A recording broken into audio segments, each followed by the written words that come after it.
Okay, Torah concept, New Testament, rejoice in blessings of others. Okay, so the phrase rejoice with those who rejoice in Romans 12, verse 15, has strong conceptual roots in the Torah. Even the Torah does not use the exact phrasing. The Torah repeatedly commands shared joy, communal celebration, and entering into the blessings of others as a covenant responsibility. So the Torah parallels here. In one, rejoicing together in worship and blessing. Deuteronomy 12. Israel's commanded to rejoice for the Lord together, including family, servants, Levites, and the vulnerable.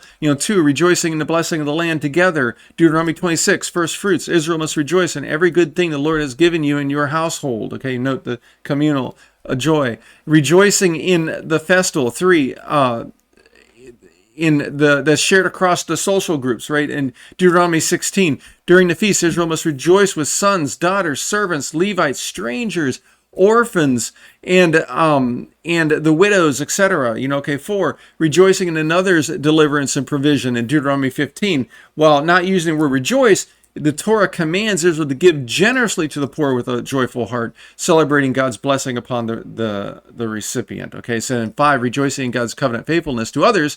Genesis 21, verse 6, Sarah says, God has made me laugh. All who hear will laugh with me. Okay, so the context here is that joy in the blessings of others is communal, right? Is Deuteronomy 12, rejoicing together with God, rejoice with those who rejoice.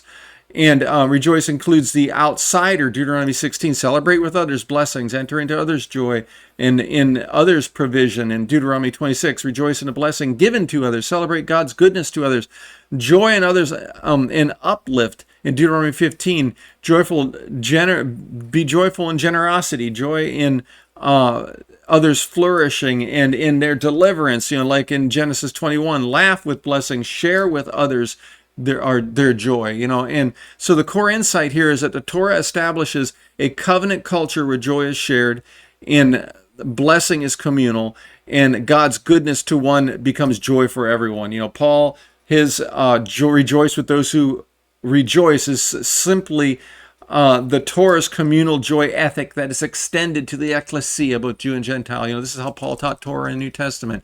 The Torah has not passed away.